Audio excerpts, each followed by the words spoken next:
This is the Rowenta Steam and Press. This is amazing. And what I love about this is that it's portable, so I can actually bring it with me to job sites. Now, you may not have design clients whose bed sheets you need to iron, but nothing... I iron my bed sheets. And all of my guests, I iron them. I love this because you can iron them right on the bed. Right on the bed. You can also hang these over your shower rod if you really want to get a full-on steam going. But for me, this is the last step.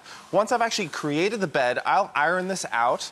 And then, that way, for a client that's about to see their project for the first time, it shows them a perfect bed. It looks like the crazy bed, right? Right, right. But what I love about it also... Oh, you didn't do a double tuck? Yeah, I didn't do the double tuck this time. Can you throw this on the bottom down there? Yes, baby. You can also iron your drapes with this. Oh, that's awesome. Wrinkled drapes don't look good. I can't wait to go home and iron my drapes. That's right. You just... See that? I love that. It's quite strong, and it works really well. Steam the back of my jacket. No problem, honey. You're not supposed to steam while wearing.